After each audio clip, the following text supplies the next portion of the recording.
Okay, this is page 41. Page 41. Okay, I'm going to have you guys read some of these. Make sure you read loud. Read very loudly. Yes, Allie, read number 1. During a track meet, the following times and sectors were recorded for a 100-meter race. Which list shows the times in order from fastest to slowest? So during a track meet, the following times were recorded for a 100-meter race, which shows the times in order from fastest to slowest.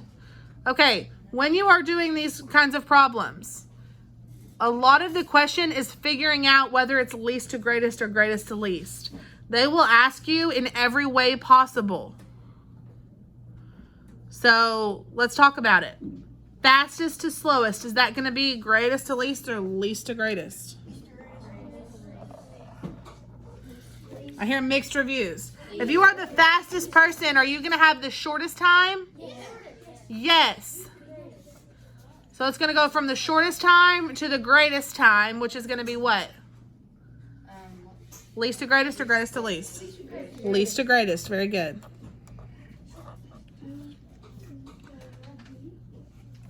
Now, you have the advantage that these are already all decimals. So all you have to do is figure out which one is in order. Okay? So if we're looking at these sets of numbers, some of them start with 15.3, some of them start with 13.9. If we're going least to greatest, what do we need it to start with?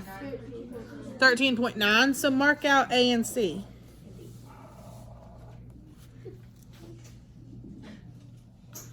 Okay? Now we can line these all up if we need to.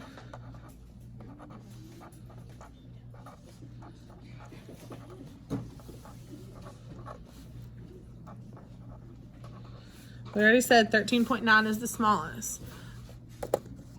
So when we look, we know that a 14 has to be next. Is it going to be 14.0, 14.2, or 14.8? 14.0. So what's going to be our answer? B.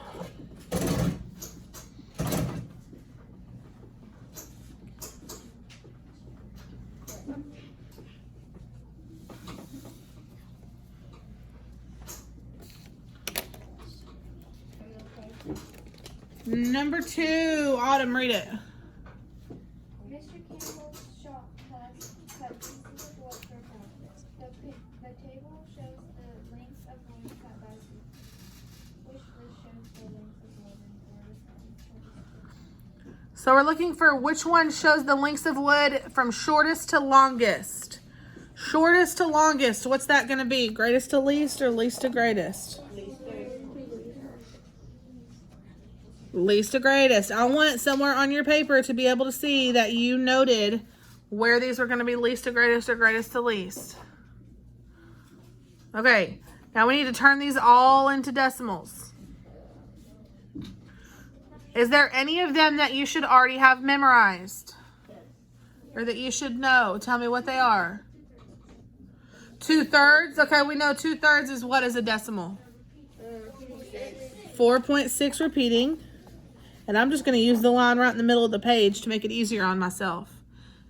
Are you sure there's not any other decimals on here you already know? 3.25 for 3 and 4. We know our fourths, right? We've talked about this. We know our fourths because we know quarters. So 1/4 is the same as 1/4, which is going to make this 3.25. And there's one more you should have memorized. Which one is it? 1/2. What is 1/2 as a decimal? 3.5. I have a question. Yes, sir. Technically, you could do 3.5 and then put one of those dealing revolvers on top of it, on top of the O. Dealing revolvers. No. I know what you're talking about, but no. Okay. So 2 7/8 and 3 5/6. I want you to divide these on your paper, turn them into decimals, and then check them with mine.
Okay, did you get 2.875 and then 3.83 repeating?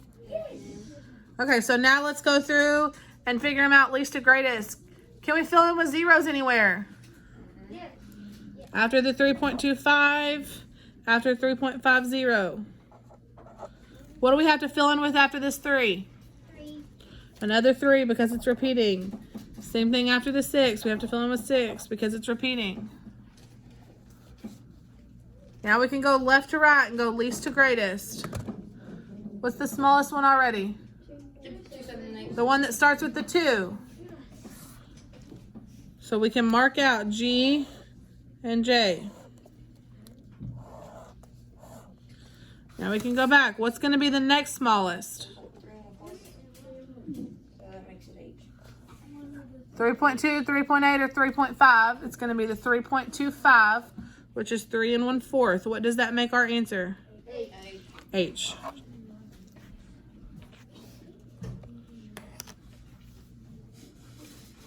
Yes.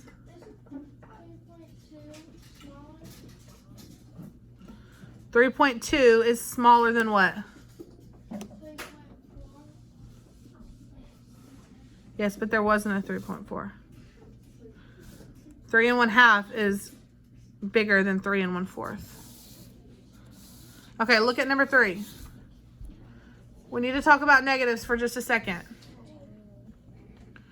When we look at negatives, the larger the negative number, the smaller it is.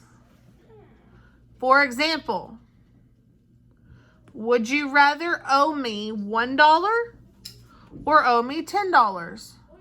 None. You'd rather owe me $1. You're closer to having money if you only owe me $1. The closer you are to positive numbers, the bigger the number is. The further left on the number line something goes, the smaller it is. So we have 0 is bigger than -1 because you would rather have no money than owe me $1, correct? -1 is bigger than -2 because you would rather owe me $1 than owe me $2. The more negatives the number gets, the smaller the number is. Okay, so negatives are kind of opposites like that. So just remember, when you get to negatives, you have to think oppositely. You have to think of the opposite. Okay, so when we're looking here, if we're going greatest to least, what's going to be bigger, a positive number or a negative number? Any positive number is going to be bigger. So we can mark out the negatives, the ones that start with negatives. So we see 24 and 9 on both of them. Then you have to figure out which number is going to be bigger. -11 or -33? -11, so our answer is C. Okay, we're going to stop there.